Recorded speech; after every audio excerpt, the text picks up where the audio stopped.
What do you make, Charlie, of Manchester United's performance last night?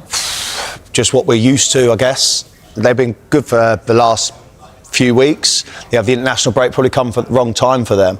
But I look at it now more than anything is that you go against 10 men, that's fine. Players, it's sometimes tough to break down. It is tough against 10 men, but players have got to take accountability. It's all right hiding behind the managers, but you're on the pitch, you've got leaders, characters, and the biggest eye-opener, and I think the alarming bit was how much they missed and relied on Matheus Cunha. Jamie? Yeah, he talks about complacency. I think it's on the manager. That last night was really and truthfully, you look at the performance, massive chance for them to get themselves up into the top four against a decent Everton side. They go down to 10 men and you lose the game. That's on the manager. Gary Neville touched on it there. They're playing 5 at the back. And when they go down to 10 men, the first thing the manager should do is put on an attacking player and take a centre-half off. You do not need 3 players at the back. And I think he's out of his depth. And we've been hoodwinked into thinking that over the last month or so they've had a couple of decent performances, a couple of decent results. He's miles off it. Miles off it. That's just, look, Charles, I agree with you with the complacency, with the players as well.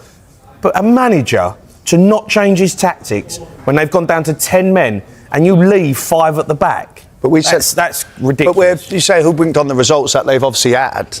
That's because they've been so below par since obviously he's come in, and we talked about him and his tactics, this kind of stuff. However, the players have to contribute to the match day result, don't they? And I get they're going out there, but we've done as players, you go across the white line, now you're out there. Yes, he's chosen a team and picked the 11, the tactics, but you've still got to go and perform. But you still need the gaffer to help you out, don't you? Yeah, but they've if you're a striker and you're looking over at the gaffer going, they're down to 10 men, I'm still playing up front on my own. You're saying, gaffer, help me out, put someone up with me. Of course, but Premier League players surely use their IQ that, right, we can move forward at least. We know how hard it is to break down a block of 10 men behind the ball, of course, but surely it's Manchester United. Or, however, are we now looking at it because of them results where they've done well the last 4 or 5 games? Are you thinking, right, they've made progression? Or is it just going to be the same old Man United? I think the manager's so arrogant, Tom. He's so arrogant in his formation that he is so hell-bent on saying, I'm playing 3-4-3. This is the formation that works for me. I'm not changing my philosophy, regardless of what happens. A game changes. Over 90 minutes in a game, in-game management as a manager, you've got to adapt. Things happen. Things change. You might have a player sent off. They have a player sent off. Use the numerical advantage that they had last. They didn't use the advantage that they had because they had 3 players standing at the back marking 1 player. So it was pointless having Everton down to 10 men because they didn't do anything about it. There was someone there, Charlie, messaging on WhatsApp saying that why did they need 3 centre-backs against Tierno Barry on his own, which I think is the point is one of the points Jamie's making. I remember you saying, Charlie, that when Manchester United picked up their form, we weren't talking about the formation anymore, like we were every single day, it seemed, when they weren't doing so well. But, and the formation has been working lately, but they haven't been playing against 10 men. No, they haven't. And I guess that's where you go on about where you have to adapt to certain... It was Chelsea, I suppose. Yeah, but you have to adapt to certain scenarios, right, and certain situations. But regardless, you play 3 centre-halves against 1. Well, surely they've got enough about them, enough experience in that back 3 to go 1 in front, 1 in behind, and then you just tuck in. But you just move into the position. Shaw's got a lot of England caps. De Ligt has got a well, that's what I'm saying. lot of caps. They do have a lot of experience. They've got Bruno Fernandes caps. That was not a young team who needed the manager to say, you've got to press forward. That's what I'm saying. So surely you can make them decisions on the pitch also. Experienced players. Yes, you got the manager. I'm not saying go against the manager. Of course not at all times. But you can feel it on the pitch. You can change it. Them leaders on the pitch should be able to make changes and make decisions for themselves during the game. Yes, I think they're scared though, Charles. I think they're scared. I think the players at Man United are scared to make decisions. But what's that say about Man United then, Jay? Well, like, what's that say? If you've got players, this is why the spotlight's on Matheus Cunha, because he's someone that's there carrying the badge, carrying the Man United shirt, and playing like a Manchester United player of old. Yeah. And now you've got players on the pitch that are scared to make decisions. That's ridiculous. Well, Bruno Fernandes was on the pitch. Yeah, but Bruno Fernandes, he's not. It can't be a one-man band, right? You've got to have quality around you. You've got to have players that can make a difference, and there's, finding spaces, finding gaps. When I was watching the game last night, not only did they have 3 at the back, but there was moments when it goes out to the winger, Ahmad's a good player, by the way, and I like him. He was decent last night, and he'll have a go. But when he's turning back, His pass is 20 yards backwards instead of it being 5 yards backwards or 5 yards inside where you can keep the pressure. When you watch Bournemouth play, Tom, they're a brilliant example of how to pin teams in. They'll pin you in. They keep getting crosses in the box. They head it out. There's someone on the edge of the box, chest it, back out, another cross. They keep the pressure on. Man United, they don't keep the pressure on you. They let you out because they haven't got the belief to go and press high because they're so scared about getting done in behind because they've got no pace at the back that they don't go and let players go in and stand on the edge of the box. When you watch it, it's unbelievable. The gaps between the three centre-halves standing at the back and the midfielders of Man United. They're scared. Go and step in, take a risk and believe in yourself that you can pin a team in and eventually the chances will come. But they have one cross, gets headed out, Everton on the break. When we've been talking the last few weeks, Jamie, about Manchester United getting into the top four, and we've been asking the viewers that as well, we've got Manchester United fans on to talk about it, we'll be getting ahead of ourselves. Well, look, I mean... Be honest. Like, I'm saying yes. No, I'm saying yes because of... You think they can get in the top four? No, I'm saying we're getting ahead of ourselves because of the reaction of them, and that's just a quick reaction because they've won back-to-back games and some teams are dropping off. You can't. I'm not saying you can't forget about last season. They was really poor. They underachieved massively. So you're not just going to flip it. It's the same manager. They've signed a couple of new players, etc. But for me, I think that's not happening. That's getting way ahead of themselves. I think the Premier League, when you look at it, I mean, look, Aston Villa have picked up and all of it because everyone was kind of forgetting that Aston Villa are a really good team with a top manager. So, I think there's clubs there you don't expect to maybe last till the end of the season. Man United need to kick on, and you're seeing Liverpool down there. Are they going to stay down there? Tottenham have dropped away. So, do I think Man United get in the top four? No, I don't. But I didn't think they were a million miles away from it. Well, Sky Sports are partnered with Analysis and out where passionate fans share their opinions on their club. If you want to represent your club, scan the QR code on your screen right now or visit the Sky Sports app for more details. We're joined by Manchester United fan KG. KG, good morning to you. Just how embarrassing a defeat was that for you last night? And I mean because it was against 10 men, nothing to do with Everton.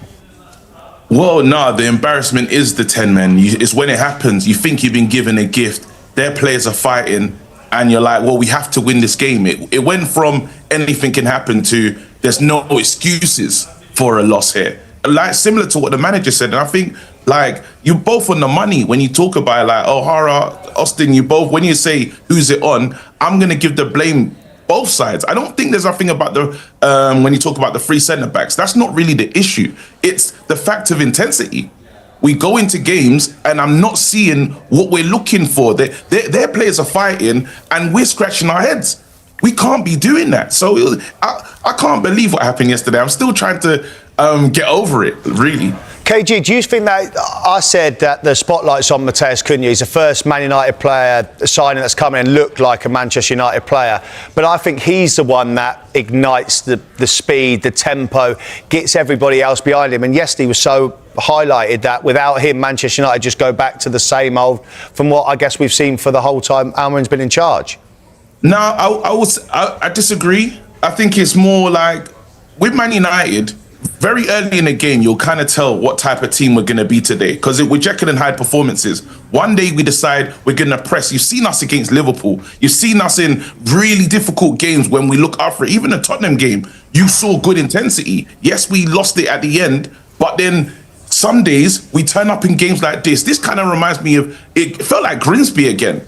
Like, it felt that level of embarrassment. What are we doing? And these are pros. You can't tell me because Mateus Cunha's not there, we're not delivering. But then when you can question the manager, it's the wing-backs. Mazraoui getting forward to be your attacking player, you're not getting anything from him. And Dorgu looks lost as well. He should have made changes there and he waited to second half. When Mason Mount came on, we saw a bit more, but it's just everyone was bad. And I think what Gary Neville was saying in regards to they believe for something and they're not there yet. Mentally, they're not there yet. KG, do you think like the manager is out of his depth though? Like when you're managing Man United, in-game management, whenever I see him, he makes mistakes, he gets things wrong. Well, I would say with personnel, in-game management is questionable, I can't lie. But then 1 minute we're praising him because he's kind of getting it right and the tactics are work. When we're playing with intensity, no one questions free at the back. When we're winning those games, but I feel like he's very emotional. He scares me with his audio bites when he says, I'm worried about us becoming what we were last season, or I'm worried about. It's almost he shows confidence, then he shows fear. And it's hard to get behind him because you don't know if he's coming or going. This is a guy that said he would walk one day, maybe. We can't hear that. We need him to be strong, lead from the front, and the players need to buy into him. And I think certain times you just don't know. Emotional guy. But KG, you say about being intensity in the games like against Liverpool and against Spurs, but that's a given. Man United going to Anfield, got a result. You expect Man United to go there and play full intensity, full flat out. And picking up on your comments on Amorim, he sees that team day in, day out. Yes, he's the flagship. Yes, he's the manager. He's the one who picks the teams, right? But maybe he's just saying he's seeing little bits of what happened last year and made them slip into the position he had. Not a sound bites for everybody else or for the fans, etc. If anything, it's more of a worry for me if I was a Man United fan looking at it thinking, well, if he's still seeing signs of last season, well, he needs to cut that out straight away. And I don't know what to do because we got rid of the players. Apparently, there was, the bomb squad, as they called them. We got rid of the bad eggs. And now you're saying, well, these are all your guys. So there's no excuses. The manager's job is to get the players up for every game. But then the players, once they cross the line, as you guys said, I haven't experienced it. But once you're on the pitch, it's up to you guys. And I saw two players, they're fighting each other to make sure no one gets in behind. Where's that from Man United? That's it. We should be more embarrassed that you did that. You delivered that performance in front of the home fans. No fan deserves to spend their money to go and watch their team, and then this is what they're seeing. It's a lack of fight, a lack of accountability. You can't tell me because of the system I wasn't gonna be there, or I'm not gonna, get a shot on target. We took 20 shots, 5 on target. I can't remember the 5 on target. In Amorim's defence, in terms of getting more attacking players on the pitch, on the bench, I mean, Mason Mount is, an attacking midfielder. He's not. He's not going to score a lot of goals, etc. He was on the bench and he came on. The only other player on the bench who I would say was an attacker was Shea Lacey, who's a youngster, and he's, okay, fair enough, you could give him a chance. It happened with Rashford years ago and that worked. But is there actually a lack of depth up front? You've certainly got quality up front in that front three of yours, but are you lacking depth now that Højlund's gone, now that Rashford's gone, etc.? Garnacho. Well, this is the thing. This is the manager lives and dies by his decision. I'm not going to say I miss Garnacho, but then and Rasmus weren't lying it up. But we have to say now Šeško's out and you've lost Cunha. All of a sudden you're looking at the bench and Xerxes not been a high volume scorer anyway. I don't think he even classes himself as a true 9. So you're wondering where the goal's coming from. Like, don't get me wrong, it's not like everything doom and gloom. In Buemo, he's hit the ground running. I think he's been better than Cunha. And he had there was little moments yesterday, but I think we just have to be honest and say we were disgraceful. And what scares me the most is we got Crystal Palace next. So we're going to go into the cycle of it's going to be bad for Man United for a few weeks. We're a yo-yo club. That's what we're consistently inconsistent. That's who we are at the moment. KG, did you going into that game last night? We're going about the players' complacency and all that. What did you honestly expect from last night? Do you expect to win? Well, I had a great week because obviously O'Hara, his team lost massively. And I was like, this is the week. Liverpool lost, City lost. I was like, it's our time. Top 4 near Christmas. I'm starting to dream about, we spoke before and we're talking about, can you get into Europe? And I'm looking at you definitely. Now so you was complacent, mate, yeah? So you was complacent. I think that was the answer. KG, we'll just end with a quick one. Did you think it was a red card for Idrissa Gueye? Absolutely. Shouldn't be in the game, mate. Well, it didn't help you in the end. KG, great to speak to you. Thank you. Manchester United 0. Everton 1. And just to confirm what that means then for United, they remain sitting 10th in the table. Of course, they had the opportunity to go up to 4th in the table with a win that many thought would happen, especially when Everton were down to 10 men. Very much then. 3 points dropped for Ruben Amorim's side. For more, let's welcome in, shall we? Frank Leboeuf is with us, and for the very first time, Dimi Berbatov joins us as well. Dimi, let's start with you. That was embarrassing, wasn't it, from your old team? Hi, guys. Yeah, unfortunately, a bad night for United and everybody connected with the club. especially when you play 80 minutes with one man more on the pitch and not be able to score a goal. But credit to Everton and their whole team for defending the way they should. But still, though, something that United need to think of, that goal that they're missing to score, especially again playing with one man more on the pitch for 80 minutes. What the heck happened, Stevie? You think down to 10 men, Yeah. but United were sloppy right from the start in this tie. Yeah, they were. I mean, you thought straight away when they go down to 10, we're all sitting going, well, this is done. Yeah. Because up until then, I'm not sure Man United had been in Everton's half that much up to that point. But it took them till the second half, because for the rest of the first half, we saw the goal. Manchester United did nothing, absolutely nothing. And yes, there was a bit of an onslaught in terms of territorial advantage. But the biggest problem United had is not moving the ball quickly. When you're a man up and you move the ball around, then the opposition have to move around quicker. And that takes the legs out of them. Instead of that, you're knocking the ball around from side to side. It's so easy for Everton just to shuffle across. So you're not taking advantage of the extra man. That's the biggest problem. They didn't take advantage because he didn't move the ball quick enough. Were they complacent, Shaq? I don't know. It's difficult to explain, right? From a United perspective, hard to explain, even more difficult to excuse. My first thought is for David Moyes here. He's had 2 weeks to think about this game, and then all of a sudden, in 13 minutes, two of your own players fighting, one gets sent off, and now you have to readjust.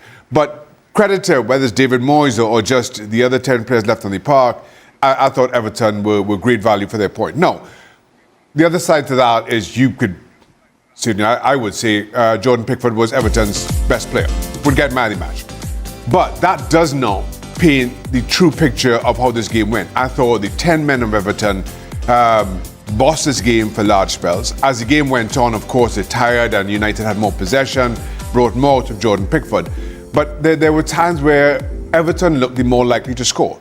Even after the break, when Amorim makes changes and brings Mount on and Mazraoui goes off, I still think Everton defended wonderfully well, limited Manchester United's opportunities. And there was no real adjustment other than that. And maybe the argument is Ruben Amorim didn't have too much to call on, with Sesko and Cunha both out injured. But the truth is, United at home, a man up with, 60 minutes, 70 minutes of the game still to play, there should have been a foregone conclusion by halftime. I think over 80 minutes, Shaq. Yeah. Not meaning to question your maths. Frank, how do you explain this?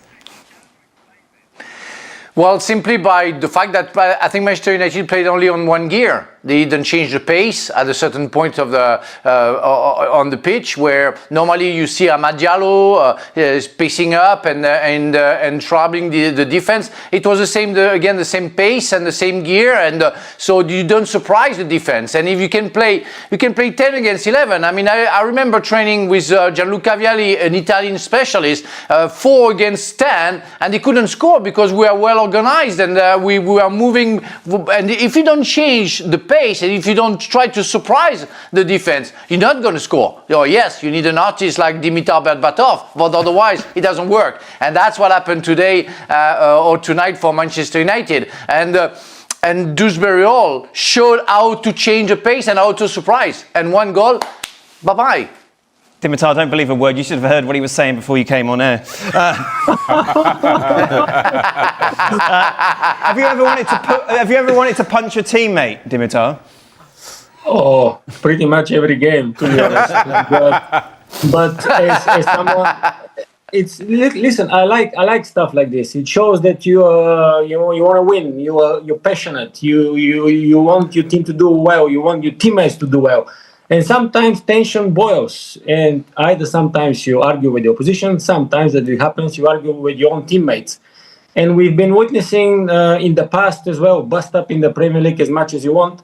But again, you should stay in the dressing room or after the game, not on the pitch, of course, because then you get the red card, you leave your teammates with 1 man short. And you can be excited by the game, and you don't realize. I think it's what happened to Gay, where he thinks that Keane is going to follow, and he wants to give the ball to him, and he realizes that in fact he made a stupid pass, and being a bit annoyed by that, and then he reacts. We don't know what happened to the two of them before, but I don't think it can come from something in the past. But that's insane. That's really insane. I remember, and Xhaka must remember, because it was at Newcastle, Boyer and Dyer fighting like crazy, being both red card in Newcastle, finishing 8 against 11. That was insane. But it can happen. And that's, for me, that's stupid. That put a shame on the team. That put a shame on the club. And I really think that maybe both of them, because Keane pushed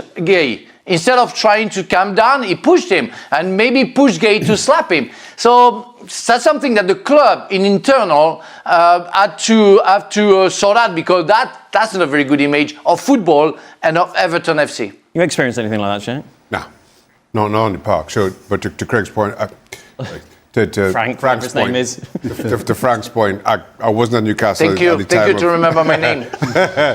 I wasn't at Newcastle at the time of the incident that he referenced. I'd not seen anything like that during a game. Obviously, there was the Ariel Berkovic and John Hartson incident when at West Ham, but that was on the training ground. Again, it's one of those, and thank goodness for the result, because had Everton lost, this could have just kept going and going for who knows how long. But the fact that they won at least allows it drops the temperature, allows players to laugh and just kind of figure things out. Had they lost, I think this could have been infinitely worse. Stephen, when we were watching the game, you brought up Bruce Grobbelaar and Steve McMahon, which I'd completely forgotten about. And that was if there was VAR, they both have been sent off during that time. Yeah, well, because they both hit each other in the face. Yeah. But it started and finished in the snap of your fingers. And of course, there's no VAR back then.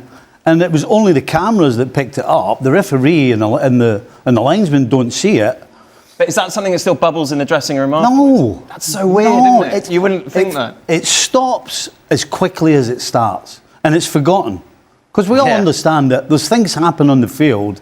And sometimes there's a bit of red mist. And with Bruce, Bruce lived on the edge a lot. Right. Macca's the complete opposite. I mean, Macca's the complete opposite. Yeah. No, there's nobody cooler and calmer than Macca. But even Macca retaliated. And again, it's the usual. Keane 100% is in the wrong. And if I'm David Moyes, I'm actually pointing the finger more at Keane.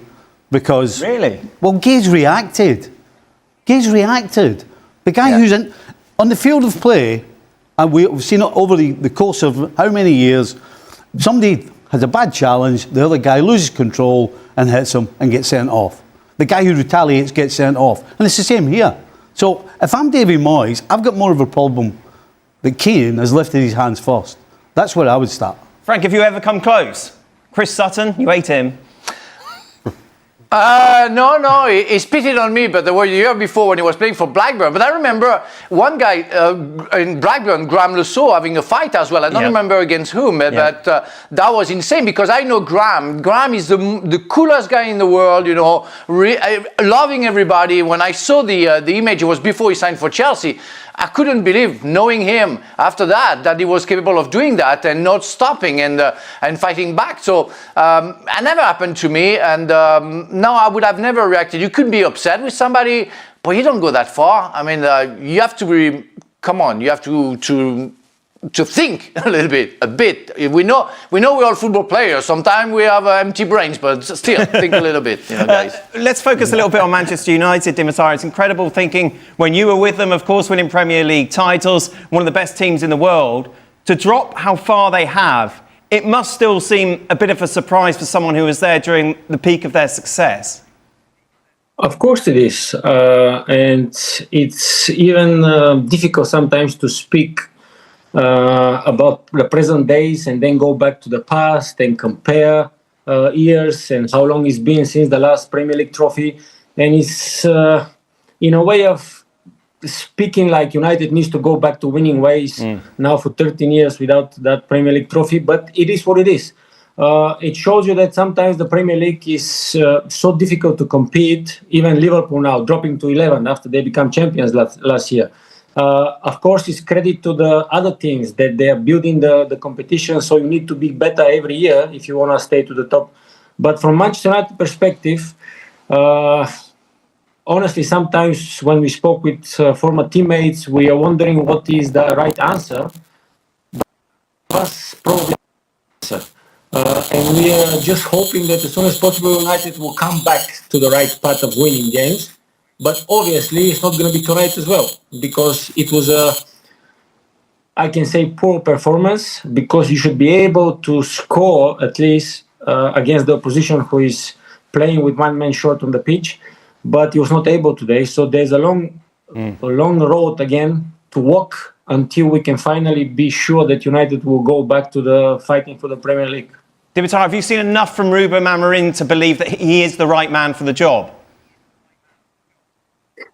Well, it's easy to sit here in my home or you guys in the studio and everybody can criticize. That's the easiest thing to do, right? Especially from us, ex-football players. But I don't want to be that guy, because I've never been a manager. I've never been in that chair. I've never felt that pressure. I've never managed a team. So it sounds a bit ridiculous if I give my opinion on that. I just hope that he will find the right tools, the right players, the right system, although we all know that he's not going to change his system. But still, though, that hope is alive there that United will do something. Maybe the point difference, not with the first, but for the first places, is not that big yet. If they can find the right course of playing. 10th place, 18 points, the 50s, 20, 40s, 21. So it's not that big gap. That's the only thing that gives me hope right now. With the result that they had today, you know, with an opportunity playing 11 against 10, you should have gotten the 3 points. And it's hard to believe that you can get better if you're not capable of having a result today. So yeah, everything is possible, like Spurs, and they're just one spot above Manchester United. Everything is possible, even for the first 3 or 4, for Chelsea, for anybody. You have to be really aware of what's going on behind you, because that can change very quickly. So it's an it's not open race for the title, because we feel that Arsenal is already there. But after, it's really open for everything. You know, they showed that the team, the very first team that Ruben Amorim put on the field, and they compared it to the team today. And so he's changed half the team. And so I remember us talking about, well, it's a culture. That's the biggest thing. You can't argue that players at United have ability. But in order to be a top club and a top team, you need the right characters and you need the right culture. And so when you look at what Man United produced today, it's hard not to question the manager, considering he's changed half the team, but yet there's no difference from that first game to this game today. He's got injuries to deal with, hasn't he? The new signings coming in, sets go out. Right. Well, let's go with that and talk about the culture and the character of the team. Right. And so that's why they don't beat 10 men today. That's why they get beat 1-0, because the characters in the team aren't capable of taking advantage of it, and the culture clearly isn't there, that they know in their heart all we have to do is everybody gets together, everybody is going in the right direction, all is one, and we're going to steamroll 10 men. That isn't there. So, again, it's recruitment, but again, you have to look at the manager also. I find it a little hard to put so much of the blame on Amorim today. And maybe to your point, there are characters out in that park. Bruno Fernandes is out there. Casemiro is out there. There are characters, to Stevie's point. We've criticised Amorim time and time again for his rigidity with his 3 at the back, but he goes to 4 at the back for the second half. 11 men against 10, that's down to the men on the park. If you allow the 10 men to outrun you, to outwork you, to outdefend you, that's down to the men on the park. And so while I get Stevie's point about Amorim in the bigger picture, today I absolve him of responsibility for today's result. Dimitar, do you agree with Xhaka? I think yes, to be honest, because that's why I say sometimes it goes down for the manager. We can criticize him the way he stick to his system, which he doesn't bring the result that we all want. At the same time, sometimes the characters on the pitch can decide the games. Although we have characters like the guys mentioned in the studio, like big name players like Casemiro, who won pretty much everything. You have Bruno Fernandes there as a captain to lead the line. But obviously, even that sometimes is not enough. And when that culture of winning the Premier League is not there yet after so many years, it's difficult to get it back. And that's one of the problems, to get into that way of keep calm when the storm is going around you. Find the right way when the team is getting with 10 men, the opposition. Now, let's not be in a hurry. We'll find the right solution. We'll find the right pass. We'll find the right space. We improvise. We score a goal. Today, that's not the case, even though we had chances to score. Pickford was probably man of the match as well. But you should win games like this if you want to go high in the table. Just a reminder, a lot more reaction to what we've seen in the Premier League over. The future of Ethan Nwanery's potential loan move is suddenly uncertain, as Arsenal remain wary of repeating past setbacks caused by injuries. According to recent reports, the club is open to sending the young midfielder out on loan this winter, but the idea raises immediate questions. Nwanery has become the talk of the moment after a report from the Daily Mail suggested that Arsenal are considering a temporary move for the 18-year-old. Despite his limited minutes this season, the thought of letting him leave, even temporarily, comes with significant doubts. Back in October, Mikel Arteta publicly insisted that Nwanery would have plenty of opportunities to play, pointing to the fact that the teenager had already been called upon when Martin Odegaard was injured. "I don't know, but I don't work with expectations," Arteta said at the time. "I work with what the players can give in the context of where the team is at that moment." Ethan played 2 Premier League matches early on because Martin was out. He's played in other competitions and he'll play more. Yet the reality has been very different. Nwanery has logged fewer than 500 minutes this season, appearing in just 5 of Arsenal's 11 Premier League games, none of them as a starter. His only starts came in the 2 EFL Cup wins over Port Vale and Brighton, and in the 3-0 Champions League victory against Slavia Prague. The arrival of Ebereki Eze and the promotion of Max Daumann have tightened competition even further.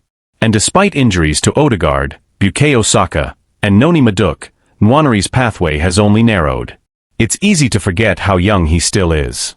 At 18, and having first debuted at just 15, like Daumann, these are formative years where consistent playing time is crucial. The busy festive period could open that door, but with Odegaard, Madueke, and Kai Havertz all nearing their returns, there's a real chance Nwanery could slide even further down the pecking order. This is why a January loan sounds logical on paper, but it also sets off alarm bells. Arsenal's season has already been shaped by injuries for the second year in a row, and squad depth has never felt more essential. A single setback among the attacking players over the holiday fixture run could thrust Nwanery back into an important role almost overnight. The more sensible approach may be to reassess in the summer, once the squad naturally reshapes and the club have a clearer picture of their needs heading into 2025. Only then would a loan feel more secure, ensuring Nwanery actually gets the minutes he needs rather than risking another stalled development. Even then, nothing is guaranteed. Supporters will remember Serge Gnabry's loan to West Brom, intended to push him closer to first-team football, but ultimately a move that derailed his progress before he rebuilt his career in Germany. Arsenal's recent history with loans has been mixed at best, and too often unsuccessful. For now, the club must weigh the immediate needs of the squad against the long-term growth of one of their brightest prospects. Whether a loan becomes the right option, or another cautionary tale, remains to be seen. But the complexity of Nwanery's situation extends beyond simply playing time and squad depth. Inside the club, there is an ongoing debate about how quickly young talents should be exposed to the pressures of elite-level football. Some staff members argue that Nwanery's technical level is already above many players his age and that keeping him close to Arteta's structure will accelerate his development. Others believe that without consistent starts, and without a clear pathway to earn them, his progress could plateau. The uncertainty has also stirred conversation among supporters and pundits. Several former Arsenal players have expressed concern that the club may be repeating old patterns, where promising youngsters become trapped between first-team aspirations and inconsistent minutes. Others, however, believe the club is being careful for the right reasons, protecting a player who still needs physical development before facing the demands of weekly Premier League battles. This internal and external pressure has placed added scrutiny on Arteta's handling of young talents this season. While he has been praised for trusting academy graduates in the past, The balance has become harder to maintain now that Arsenal are competing on multiple fronts and aiming for silverware. Every decision carries weight. Resting senior players risks losing points, while overusing inexperienced teenagers risks injury or decline in confidence. There is also the broader question of what kind of loan would actually benefit Nwaneri, should the club eventually decide to pursue one. A move to a Premier League side fighting relegation could offer minutes, but expose him to a demanding environment that prioritizes survival over development. A Championship loan, on the other hand, might provide consistent matches, but at the cost of adjusting to a more physical style that does not always align with Arsenal's tactical identity. European options have been mentioned as well, though not confirmed.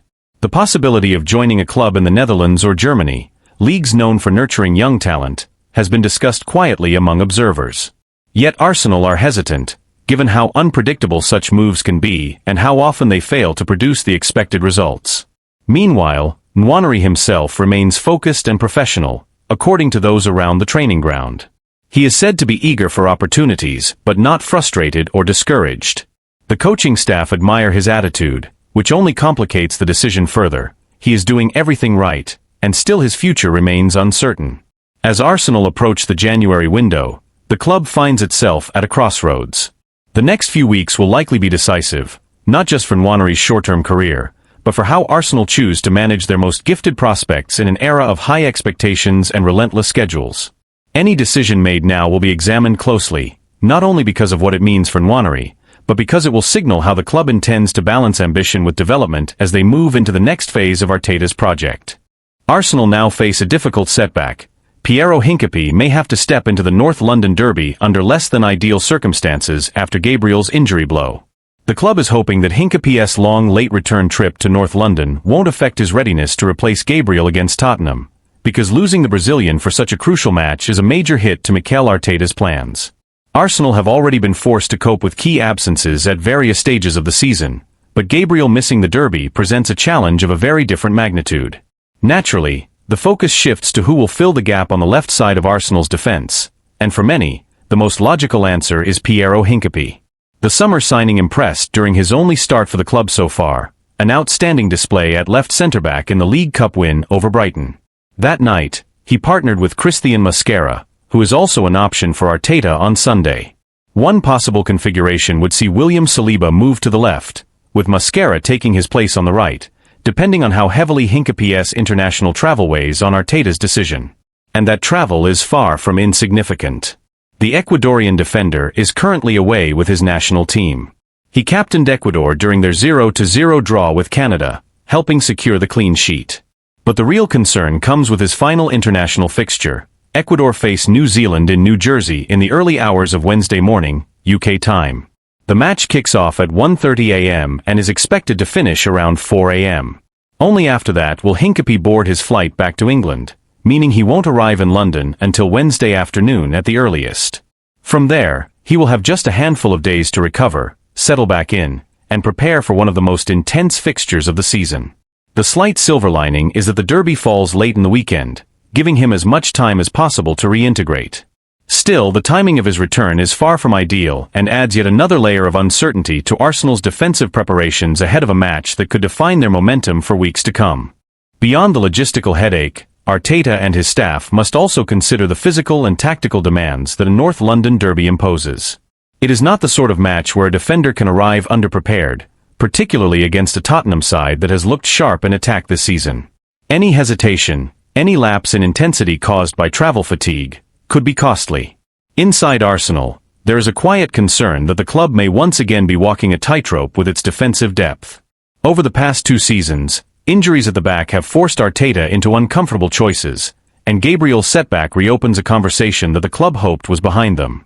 The manager has repeatedly emphasized the importance of continuity across the defensive line, especially given how central the high defensive line and controlled build-up are to Arsenal's identity.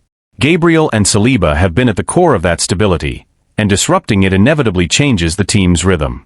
Analysts close to the club have noted that Hincapié's profile fits the role well, confident under pressure, quick across the ground, and capable of progressing the ball with either foot. However, they also caution that he is still adapting to the Premier League's pace and physicality. Throwing him straight into a derby environment may accelerate his integration, but it also carries risk. Supporters have expressed mixed reactions as well. Many are eager to see Hincapie given a real opportunity, believing his style suits Arsenal's long-term plans. Others worry that asking him to deliver immediately, under difficult circumstances, could place unnecessary pressure on a player still in the early stages of adjusting to English football. The timing of Gabriel's injury also complicates Arsenal's broader goals. With a congested winter schedule approaching and the title race tightening, every match takes on heightened importance. Dropping points against Tottenham could shift momentum, not just in the standings but in confidence across the squad. It also forces Arteta to rethink how he manages minutes for defenders who have already logged heavy workloads this season. Club insiders say the staff have been preparing contingency plans for weeks, anticipating scenarios where international duties and injuries overlap. Yet even the best planning can be stretched thin when travel delays and late-night kickoffs are added to the equation. In the coming days, the medical and performance teams will conduct assessments to determine exactly how ready Hincapie is for Sunday's showdown. Arteta is expected to make a late decision, balancing long-term health with short-term necessity. The hope is that the Ecuadorian arrives in good condition, responds well to training, and can at least offer a reliable solution in Gabriel's absence. What remains undeniable is that Arsenal enter the derby under a new layer of pressure, forced to adapt, to trust their depth, and to test the resilience that has been a defining theme of their season so far.